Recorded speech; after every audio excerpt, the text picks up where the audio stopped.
బెజవాడలో నీరు తాగితే అంతే సంగతులా? వాంతులు విరేచనాలతో మంచం పట్టాల్సిందేనా? కొందరు చనిపోయాక కాని పరిస్థితి అధికారులకు అర్థం కాలేదా? ఇంతకీ బెజవాడలో నీరు కలుషితానికి కారణాలేంటి?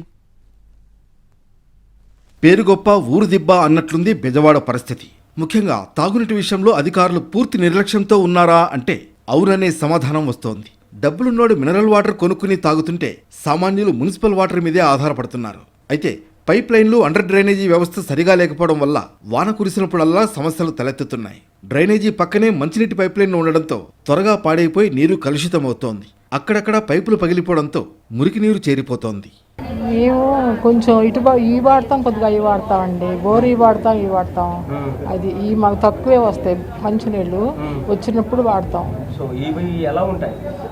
బాగానే ఉంటాయి, కానీ ఈ మధ్య కాలంలో రంగులు రకరకాలుగా వస్తున్నాయి అంటున్నారు.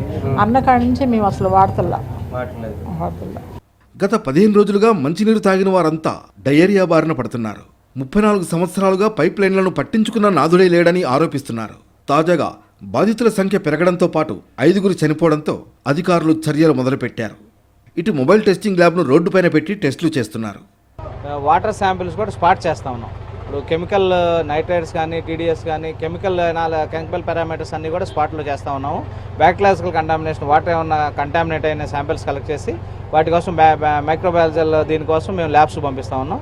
It will takes time. ఇప్పుడు ఏది కంటామినేట్ అయిందని చెప్పడానికి ఇమీడియట్ చెప్పడానికి లేదు. కెమికల్ అయితే మాత్రం టీడీఎస్ అవి బాగానే ఉన్నాయి. కొన్ని శాంపిల్స్ ఫెయిల్ అవుతున్నాయి. మరోవైపు 3 అధికారులకు ఇప్పటికే షోకాజ్ నోటీసులు ఇచ్చారు.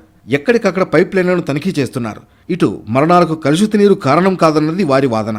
ఏది ఏమైనా మున్సిపల్ వాటర్ తాగాలంటేనే జనం భయపడే పరిస్థితి వచ్చింది.